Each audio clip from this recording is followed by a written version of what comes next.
तुमच्यापैकी किती जणांना असं वाटतं की आपल्या मुलांनी आयुष्यात यशस्वी व्हायला हवं? काय मॅडम, काय प्रश्न विचारला? हा सगळा आटापिटा चाललाय तो यश मिळवण्यासाठी चाललाय ना, right? So what do you mean by success?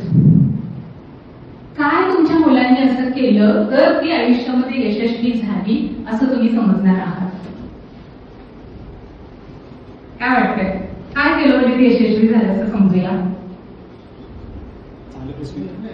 Okay, right. अजून? ओके, मी विचारते म्हणून गोडगोड उत्तर द्यायची नाहीये. बघा, लहानपणापासून आपलं स्वतःचं प्रोग्रामिंग काय झालंय? भरपूर शिक, भरपूर मार्क्स मिळव, चांगल्या ठिकाणी नोकरी मिळव, भरपूर पैसे मिळव, गाडी बंगला सगळं असू दे, म्हणजे तू आयुष्यामध्ये यशस्वी झालास किंवा झाली, राईट?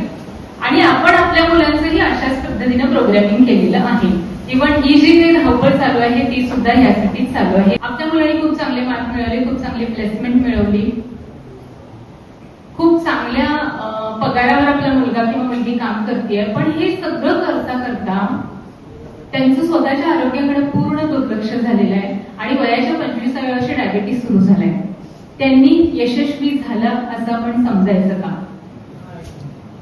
मोठा पगार आहे किंवा चांगली प्लेसमेंट आहे, ओके. समजा आपल्या मुलांनी खूप चांगली प्रगती केली, एका मोठ्या कंपनीमध्ये सीईओ म्हणून काम केलं, मोठा त्यांना पगार आहे, सगळं आहे, पण त्यांची मेंटल हेल्थ कोलॅप्स झाली, मुलं डिप्रेशन मध्ये गेली, आयुष्य जगायची इच्छाच राहिली नाहीये. त्यांनी यशस्वी झालं असं आपण समजायचं का? नाही. किंवा तुमच्या मुलाने खूप नावलौकिक मिळवलाय, पैसा मिळवलाय, प्रतिष्ठा मिळवलाय, सगळं काही मिळवलंय, पण रिलेशनशिप कोलॅप्स झाले, 5 कोटीचा महल बांधलाय पण घरात त्याच्याशी बोलायलाच कोणी तयार नाहीये, तर त्यांनी यशस्वी झालं असं आपण समजायचं का? Success is a balance. Balance in what? Physical health, mental health, relationship and career. या 4 गोष्टींचा बॅलन्स जेव्हा आपली मुलं साधतील तेव्हा ती आयुष्यामध्ये यशस्वी झाली असं आपण म्हणू शकतो. त्यामुळे तू यशस्वी हो असं सांगत असताना यशाची व्याख्या म्हणजे नेमकं काय हे आपण आपल्या मुलांना समजावून सांगणं खूप गरजेचं आहे. गेली 3 ते 4 वर्ष आपली मुलं रात्रदिवस अभ्यास करतात, त्यांना सूर्यप्रकाश माहित नाही, त्यांना व्यायाम माहित नाही, त्यांना चांगला आहार माहित नाहीये.